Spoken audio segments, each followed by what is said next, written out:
안녕하십니까. 개미청년단 김애녹 청년입니다. 오늘 저는 17세기 독일 루터교 신학자이자 경건주의의 아버지로 불리는 필리프 야코프 슈페너에 대해 스피치 진행하고자 합니다. 그의 이름은 우리에게 낯설게 들릴 수 있지만 그가 남긴 신앙의 유산은 지금 우리가 누리고 있는 개신교 신앙의 여러 전통 속에 여전히 살아남아 있습니다. 먼저 시대적 배경과 문제의식을 보면 슈페너가 살던 17세기 유럽에는 종교개혁 이후에 약 150년이 지난 시점이었습니다. 루터와 여러분 잘 아시는 마틴 루터와 칼빈이 일으킨 위대한 개혁의 열정은 시간이 지나며 점점 식어가고 문제점들이 생기기 시작했습니다. 교회는 다시 형식주의와 교리 논쟁에 빠져 있었습니다.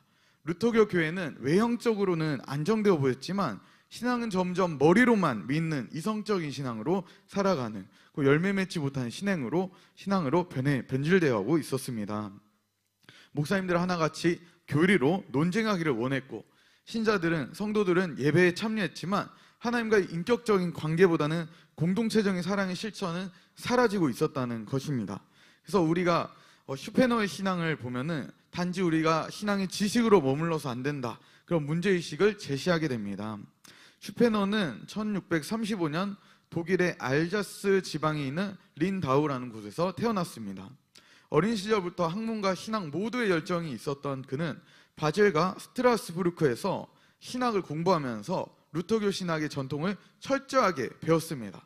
루터의 신학을 존중하면서도 단지 이론에 머무는 신앙이 아니라 살아있는 이 실천적인 신앙을 추구를 했습니다. 1666년 프랑크푸르트의 목사로 부임한 그는 목회 현장에서 교회의 침체를 직접적으로 목격하게 되었습니다. 그는 신앙이 회복되기 위해서는 단순히 더 많은 설교나 교리에 대해서 교육할 것이 아니라 성도들의 내면적인 변화를 공동체적인 나눔으로 끌어내야 한다고 필요성을 느꼈습니다. 그래서 그의 저서인 경건한 바람이라는 책 속에서는 대표적으로 피아 데시데리아라는 책이 또 있습니다. 경건한 바람이라는 책을 출간을 했는데 이 책에서는 신앙의 본질을 회복을 하자라는 내용의 선언문이었습니다. 개혁 선언문이었습니다. 슈페너는 이런 말을 솔직하게 말을 했습니다. 많은 이들이 신앙의 교리를 알고 있지만 그 교리가 그들의 마음을 변화시키지 못하고 있다. 그는 이렇게 한탄하며 진정한 개혁은 새로운 제도나 법이 아니라 성도 개인의 마음의 회복에서 시작되어야 한다고 강조했습니다. 그가 제시한 6가지 개혁 제안은 이렇습니다. 먼저 성경의 생활화입니다. 성경이 생활화가 돼야 한다. 그 다음에 두 번째, 평신도들도 사역에 참여해야 한다. 우리 교회처럼 평신도 사역에 많이 참여하는 교회는 없다고 생각합니다. 말씀도 전하고 찬양인도도 하고 전도도 하고. 그리고 세 번째, 실천적인 신앙을 가져야 한다. 네 번째, 사랑과 겸손의 공동체가 돼야 한다. 다섯 번째, 경건한 목회자를 계속해서 양성해야 한다. 우리 교회도 신학생들이 배출되고 있는 모습을 봐서 슈페너와 우리 양준호 목사님이 결이 굉장히 비슷한 것을 볼 수 있습니다. 여섯 번째, 은혜 중심으로 설교를 해야 한다라고 합니다. 많은 사람들이 자기 이성을 자랑하는 설교들을 많이 하지만 우리 교회는 목사님부터 간증도 많이 하시고 그리고 은혜 중심, 항상 하나님께 영광을 돌리는 은혜 중심의 설교를 강조를 합니다.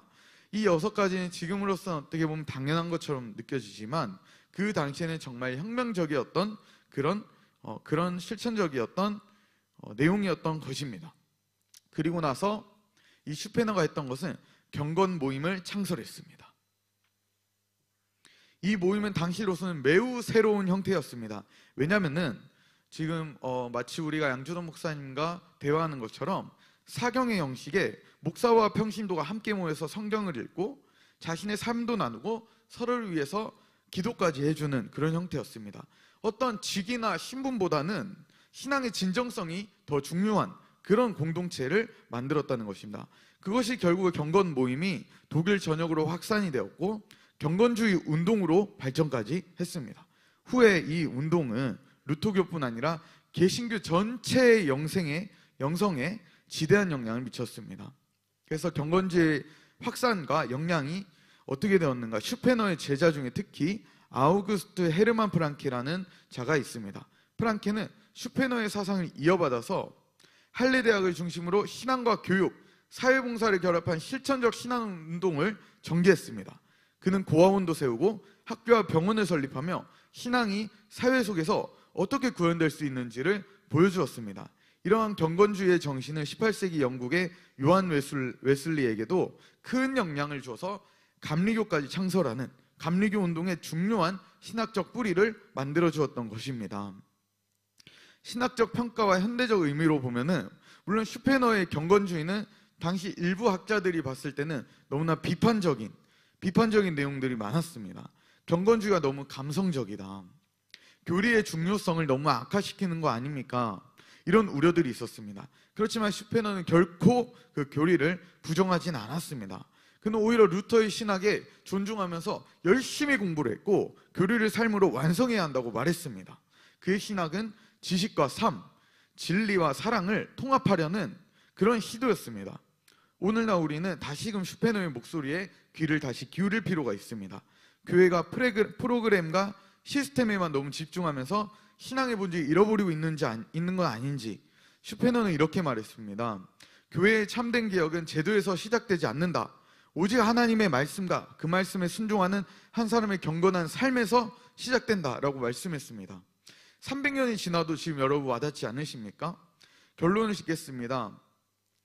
필리프 슈페너는 단순한 신학자나 목회자는 아니었습니다. 그냥 신앙의 본질을 다시 일깨운 영적인 개혁자였습니다. 그는 이렇게 말했습니다. 참된 신앙은 지식이 아니라 삶이다. 확신으로 자신의 시대 속에서 교회를 새롭게 일으켰던 그였습니다. 그의 메시지는 오늘 우리에게도 여전히 살아 있습니다. 날이 서 있습니다.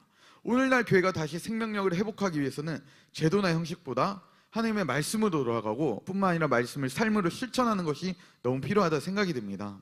성경은 이렇게 우리에게 격려합니다. 너희 빛이 사람 앞에 비치게 하여 그들로 너희 착한 행실을 보고 하늘에 계신 너희 아버지께 영광을 돌리게 하라. 마태복음 5장 16절입니다. 슈페너가 바라본 신앙의 완성은 바로 이 말씀처럼 세상 속에서 우리의 믿음이 빛으로 드러나 사람들이 하나님을 바라보게 되는 것이었습니다. 오늘 우리의 신앙도 그런 빛이 되기를 소망합니다. 말씀 안에서 겸손히 배우고 서로 사랑하며 삶의 자리에서 하나님께 영광 돌리는 살아있는 믿음의 빛의 공동체가 될 때 슈페너가 꿈꾸었던 참된 교회가 우리 안에서 이루어질 것입니다. 감사합니다.